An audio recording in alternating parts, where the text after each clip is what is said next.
नमस्कार भाई सभी लोगों को। यार सच में आज माफ़ी चाहता हूँ, आज के लिए काफ़ी लेट हूँ। आज मैं थोड़ा सा प्रॉब्लम थी सुबह सुबह, इस चक्कर में लेट हो गया आज रियली।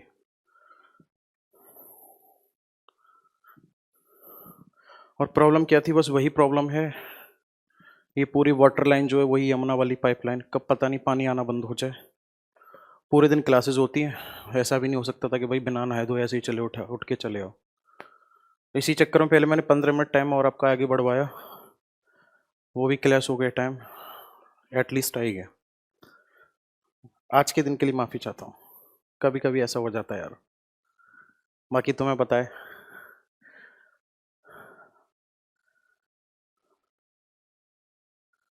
हमारा हाफ आवर कहाँ चुकता करोगे। दो टाइमिंग में पढ़ा रहा हूँ तो टाइम चुकता नहीं हो पा रहा। कोई बढ़िया सा टॉपिक पढ़ा के चुकता कर देंगे, ठीक है। समझ लो यार, कभी भी मैं भी इंसान हूँ, हो जाता है यार कभी कभी। मुझे खुद रिग्रेट फील हो रहा है। आपका कहना तब ठीक था कि मैं यहाँ आते ही और मैं बोलता कि अरे नहीं भाई हो गया तो हो गया, ये वो। मुझे खुद फील हो रहा है ना। और जब इंसान अपनी गलती खुद मान रहा होता है ना, तो फिर इट्स ओके बोला जाता है। हम लोगों ने, मुझे याद आ रहा है, पढ़ चुके थे हम लोग। अच्छा, कल का जो टॉपिक था वो कैसा था, एक बार कमेंट करके बताओ मुझे। टॉपिक जो था, क्या नाम है जो कराया था मैंने, कच्चा थीवा आइलैंड जो है। कच्चा थीवा आइलैंड जो था वो समझ आया था ना पूरा। आज कुछ अलग तरीके से, आज कुछ अलग तरीके से करवाएंगे। और आज क्या स्पेशल पढ़ाएं, पैगोंग सो लेक के बारे में ही कुछ और नई चीजें बताएंगे आज, ठीक है। पैगोंग सो लेक के बारे में कुछ नई चीजें बताएंगे। नहीं अमित भाई, ऐप बहुत अच्छा चल रहा है हमारा, ऐप में कोई दिक्कत नहीं है, मैं ही लेट था, ओके। आज गलवान घाटी और काला पानी डिस्प्यूट जो है उसको अलग तरीके से बताएंगे, बेहतर तरीके से बढ़ना उसको भी, ठीक है। यूट्यूब पर आज आज क्लास और होगी, फिर डेली डेली क्लास नहीं कराएंगे। तो आज की क्लास में आप लोग पढ़ना शुरू करोगे डैम्स ऑफ इंडिया। और डैम्स ऑफ इंडिया नहीं, हेडिंग डालो आप, multipurpose project of India. Heading डालो जल्दी से, multipurpose project of India, okay.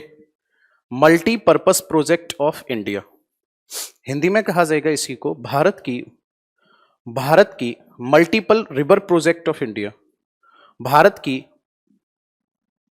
नदी बहुउद्देशीय या भारत की बहुउद्देशीय परियोजना, भारत की बहुउद्देशीय परियोजना। क्लियर है, भारत की बहुउद्देशीय परियोजना, ठीक। देखो ध्यान से, अगर हम बात करेंगे मल्टी पर्पस प्रोजेक्ट की, किसकी अगर हम बात करेंगे मल्टीपर्पस प्रोजेक्ट की, यानी कि अगर हम बात करेंगे बहुउद्देशीय,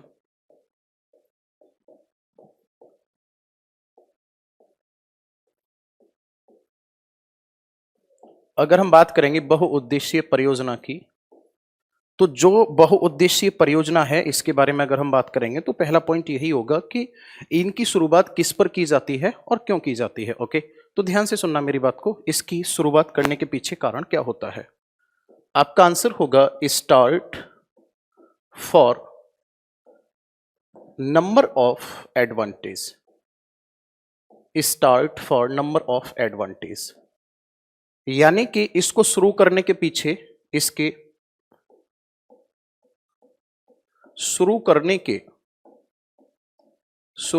के अनेक उद्देश्य होते हैं, शुरू करने के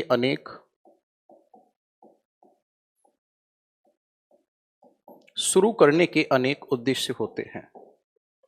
इसके अंतर्गत रिवर के रेस्पेक्ट में अगर देखा जाएगा तो क्या क्या प्रोजेक्ट हो सकते हैं इसके अंतर्गत, तो ध्यान से समझना, 3 से 4 प्रोजेक्ट होते हैं। पहला प्रोजेक्ट होता है construction of a dam, construction, या फिर आप इसको दो तरीके से समझते हैं हम। अब इसको शुरू करने के लिए या इसको रन करने के लिए या कंडक्ट करने के लिए दो तरीके से काम किया जाएगा इस पे। एक तो किया जाएगा क्या, कंस्ट्रक्शन ऑफ अ डैम, ठीक है ना, कंस्ट्रक्शन ऑफ डैम। यानी हिंदी में कहा जाएगा इसी को बांध का निर्माण। क्या किया जाएगा? तो आपका आंसर होगा बांध का निर्माण किया जाएगा, कंस्ट्रक्शन ऑफ अ डैम, या बांध का निर्माण किया जाएगा। और बांध का निर्माण नहीं कर रहे हैं तो फिर क्या किया जाएगा? तो आपका आंसर होगा कंस्ट्रक्शन ऑफ बैराज। तो फिर क्या किया जाएगा? कंस्ट्रक्शन ऑफ बैराज, यानी हिंदी में कहा जाएगा इसी को बैराज का निर्माण, या तो बांध का निर्माण या फिर बैराज का निर्माण। क्लियर है? या तो बांध का निर्माण करेंगे या फिर किसका निर्माण करेंगे? बैराज का निर्माण करेंगे। बराबर है। अब डिफरेंस क्या होगा इसमें डैम में और बैराज में? ठीक है, डिफरेंस क्या होगा डैम और बैराज में? तो ध्यान से सुनो। जो डैम बनाया जाता है इसकी अगर हम बात करेंगे तो इसका पहला टारगेट होता है स्टोरेज ऑफ वाटर। ठीक है ना, स्टोरेज ऑफ वाटर। वाटर को क्या करना? स्टोर करना। ठीक है, यूट्यूब पे भी क्लास है आज। टॉपिक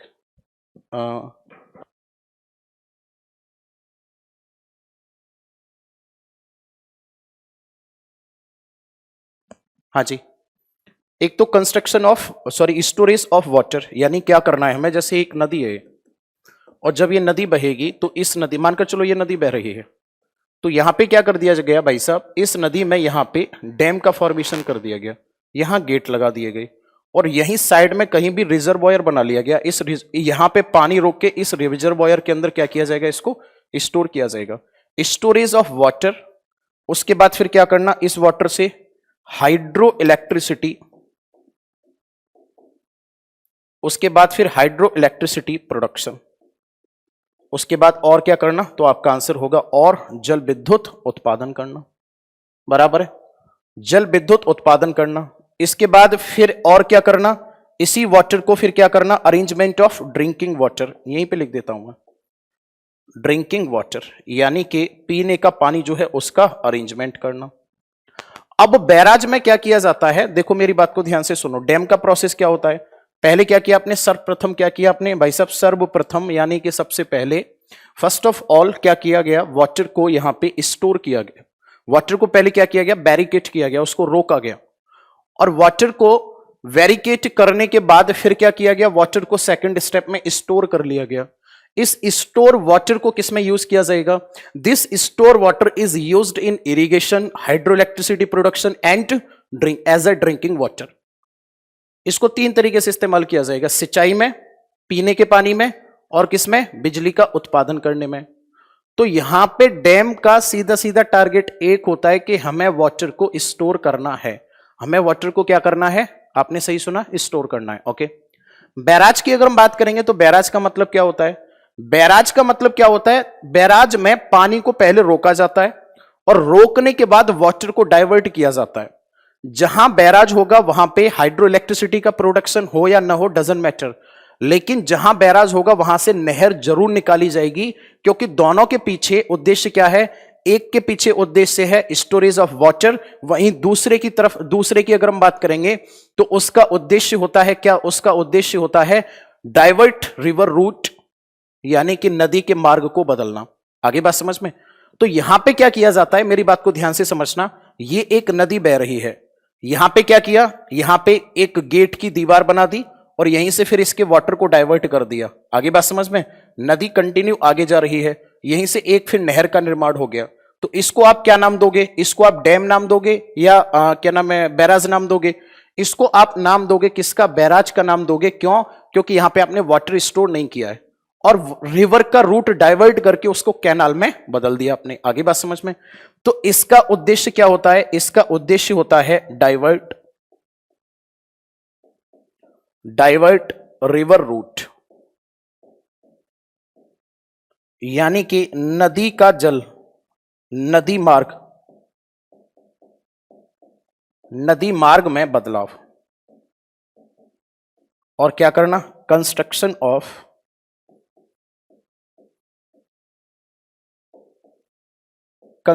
ऑफ कैनाल, यानी कि नहर का क्या करना? निर्माण। बताओ दोनों में अंतर समझ आया नहीं है? जल्दी से कमेंट करो, खुश हो जाओ यार। एक दिन लेट क्या हो गया मतलब? आप बिल्कुल ही भुला दिया सब कुछ है। देखना अरिजीत सिंह का कमेंट आ रहा है, रिवर के बीच में कैसे डैम बन सकता है? तो फिर कहाँ बनाएंगे? क्यों भाई, कहाँ बनाएंगे फिर? रिवर के बीच में डैम नहीं बनेगा तो?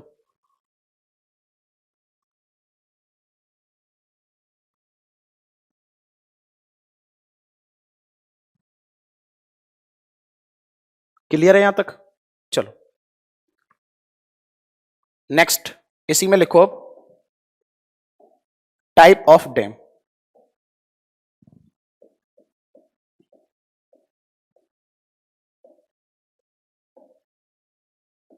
हिंदी में लिखो इसी में बांध के प्रकार।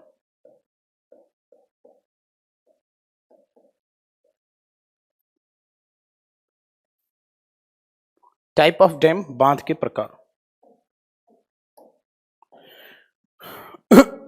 सबसे पहला देखो,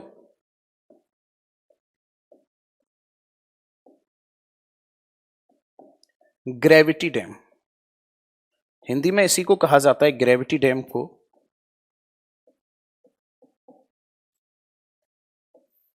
गुरुत्वीय बांध।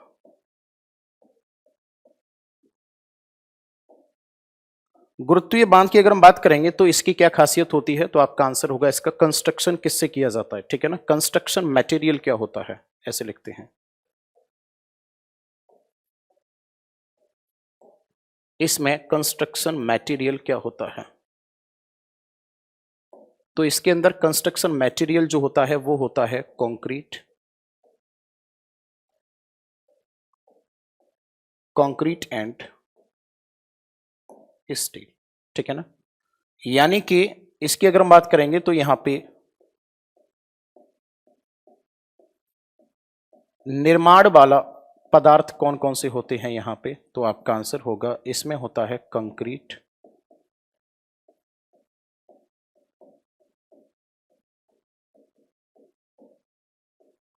कंक्रीट और स्टील। बात क्लियर है? नेक्स्ट अगर हम बात करेंगे इसी में कंक्रीट और स्टील के बाद में ग्रेविटी डैम में, तो ग्रेविटी डैम जो होते हैं ये कैसा होता है, ये होता है वेरी स्ट्रॉन्ग एंड एक्सपेंसिव होता है। Very strong and expensive, expensive का मतलब खर्चीला होता है ना, यह होता है बहुत मजबूत,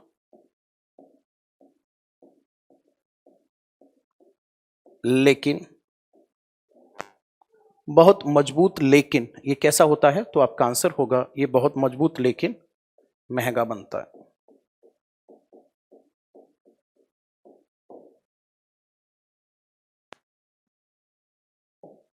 इसको बनाया जाता है कुछ स्टेप से।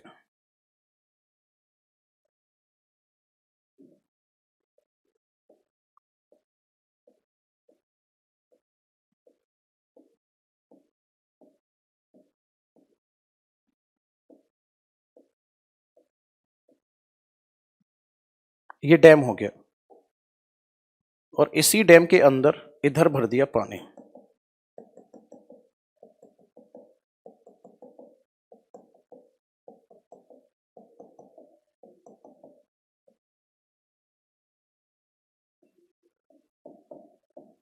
इसको क्या कहा जाएगा, इसी को कहा जाएगा कंक्रीट डैम, इसी को कहा जाएगा क्या, गुरुत्वीय बांध। ठीक है, इसको क्या कहा जाएगा, गुरुत्वीय बांध। इसका एग्जाम्पल क्या होगा गुरुत्वीय बांध का, तो आपने सुना होगा भाखड़ा डैम, नाम सुना होगा आपने भाखड़ा डैम। आपने नाम सुना होगा हीराकुंड डैम, आपने नाम सुना होगा कोयना डैम।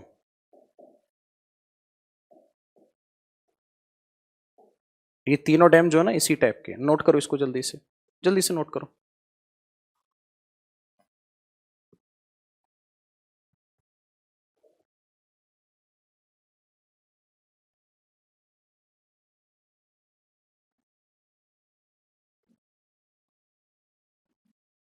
चुसूल वैली पढ़ाई थी मैंने,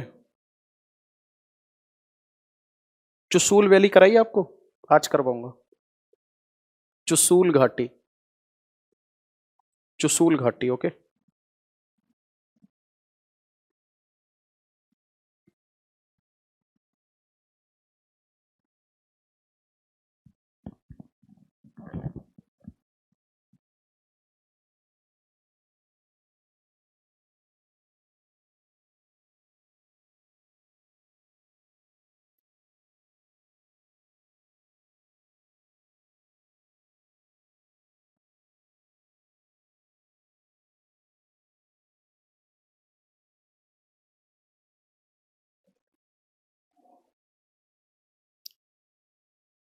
नोट हुआ?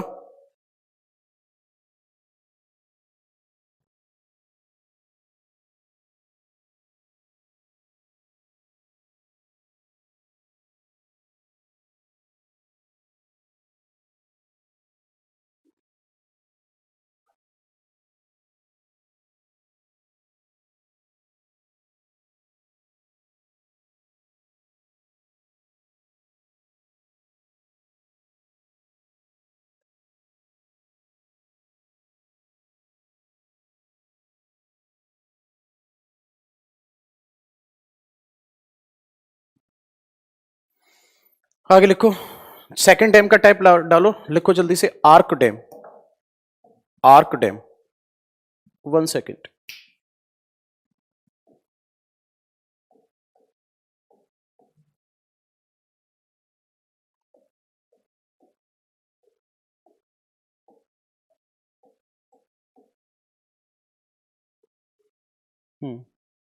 एक मिनट, ऐसे लिख देना, चुसूल वैली / गलवान वैली, बाद बाकी सेम रहेगा, ठीक है? हो गया? हाँ जी, नेक्स्ट हेडिंग डालो।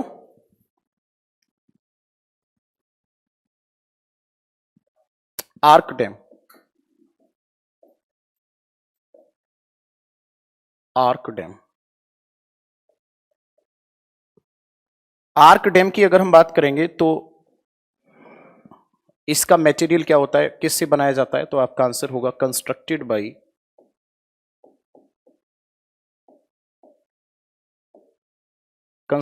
बाई स्टोन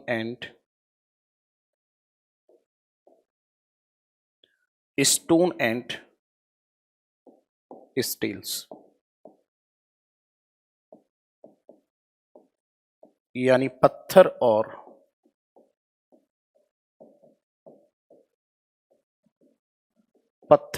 स्टील का बना होता है। ये क्या है? तो आपका आंसर होगा, ये है पत्थर और स्टील का बना होता है। इसकी शेप कैसी होती है? तो आपका आंसर होगा, शेप जो होती है इसकी, ये होती है आर्क शेप। शेप कैसी होती है इसकी? तो आपका आंसर होगा, इसकी शेप जो होती है ये होती है आर्क शेप, यानी कि चापाकार होता है। ये होता है चापाकार आकृति में। इसको कैसे बनाया जाता है? कुछ इस टाइप से बनाया जाता है, यूं। इधर पानी भरा हुआ,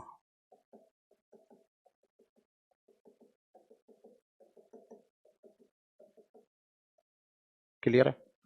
अब इसका एग्जाम्पल क्या है? तो आपका आंसर होगा, इसका एग्जाम्पल है इडुक्की डैम।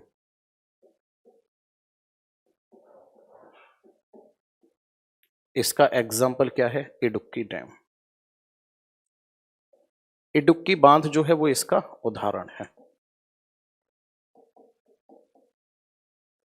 ठीक है ना? इडुक्की बांध क्या है? इसका उदाहरण है,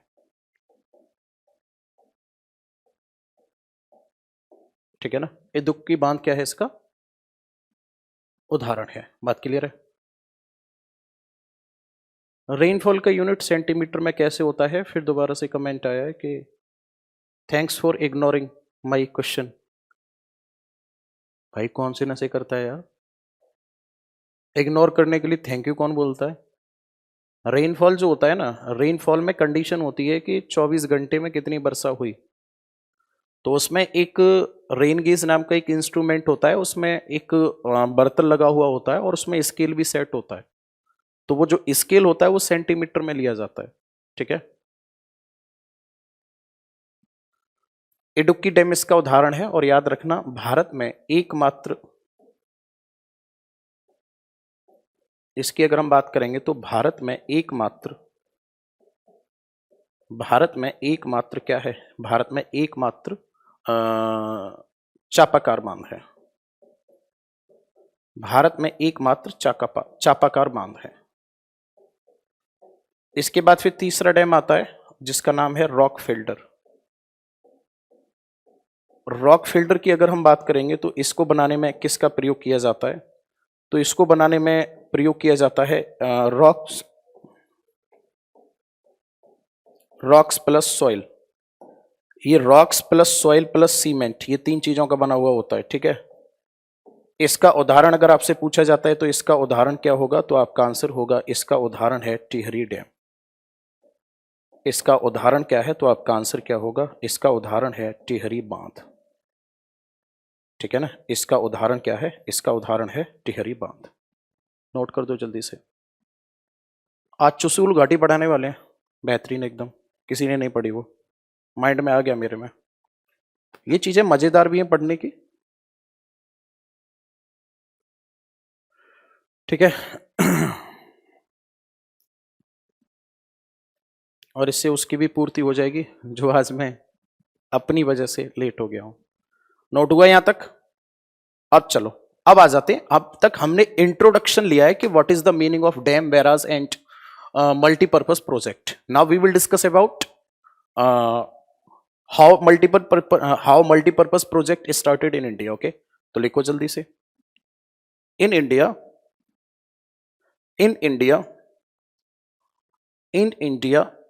multi-purpose project in India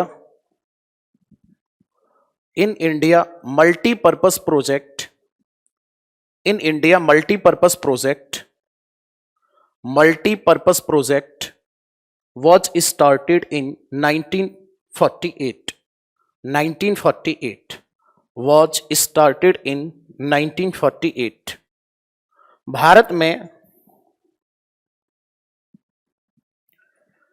में नदी घाटी परियोजना की शुरुआत 1948 में की गई।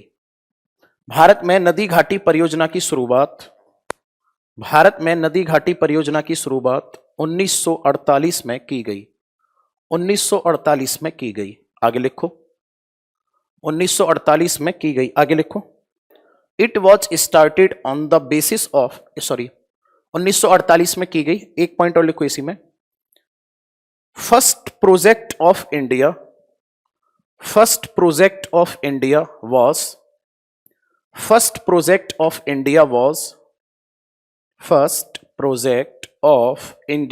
was DVC, Damodar Valley Corporation। First project of India was Damodar Valley Corporation। Damodar Valley Corporation। First project of India was Damodar Valley Corporation। First project of India was Damodar Valley Corporation, which started on the basis of Tennessee River Project of USA। Bharat की पहली परियोजना दामोदर घाटी परियोजना थी। भारत की पहली परियोजना दामोदर घाटी परियोजना थी। पहली परियोजना दामोदर घाटी परियोजना थी।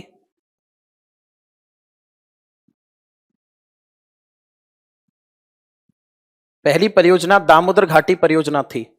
आगे लिखो, आगे लिखो। दामोदर घाटी परियोजना थी। नेक्स्ट लिखो। जिसकी शुरुआत यूएसए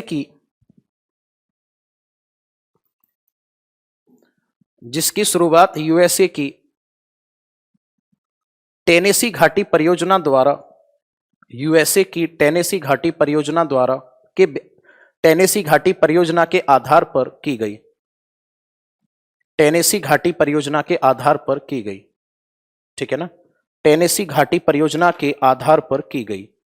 और लिखो, एक पॉइंट और लिखो। इट वॉज स्टार्टेड, या सीधे सीधे लिख दो, पंडित जवाहरलाल नेहरू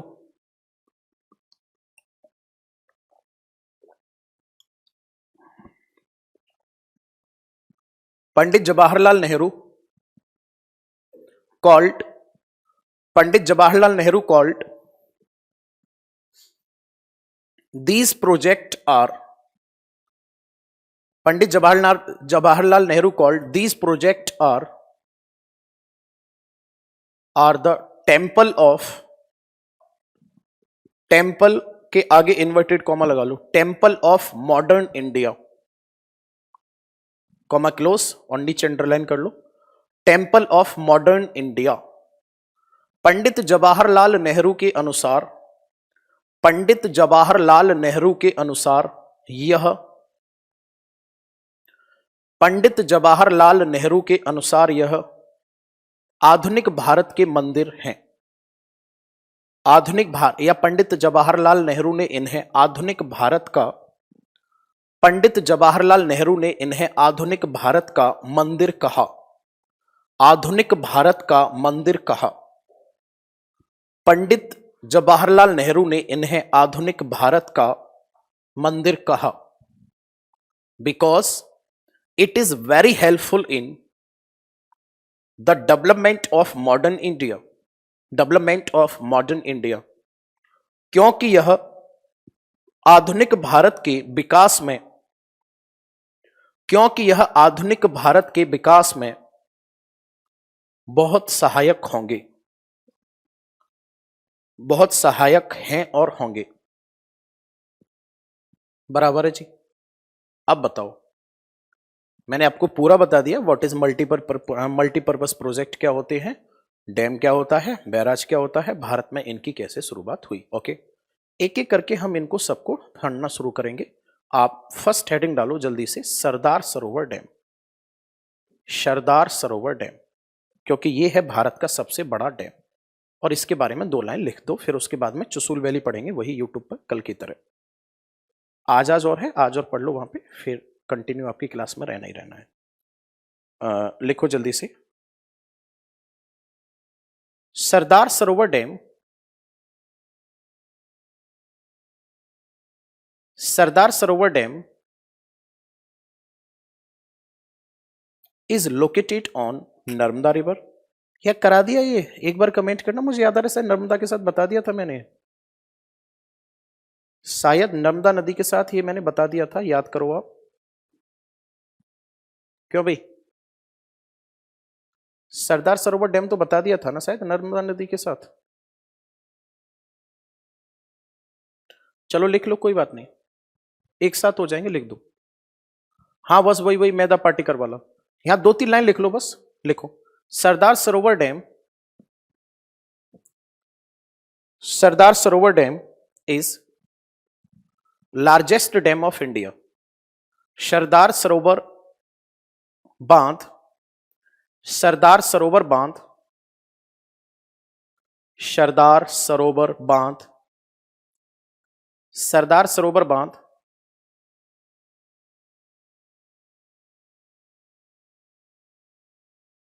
भारत का सबसे बड़ा बांध है, भारत का सबसे बड़ा बांध है। आगे लिखो, it is located on Narmada river, located on Narmada river, यह नर्मदा नदी पर स्थित है, यह नर्मदा नदी पर स्थित है।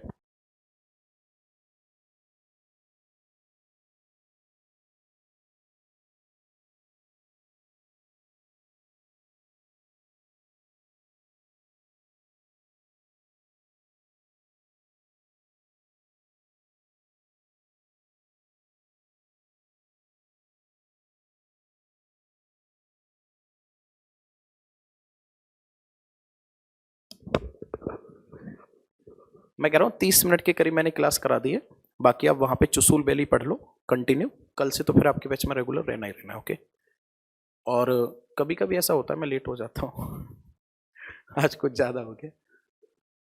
रेडी हो फिर? हाँ भाई, 15 मिनट बाद।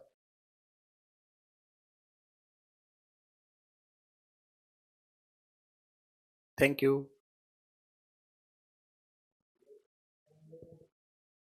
लॉन्गेस्ट डैम जो है वो हीराकुंड डैम है। सर कल ठीक समय क्लास ले लेना। हाँ पक्का, प्रॉमिस, डन। बाय गॉड मजाक नहीं कर रहा, कसम खा के बोल रहा हूँ, बस पक्का। मिलो 9:30 बजे।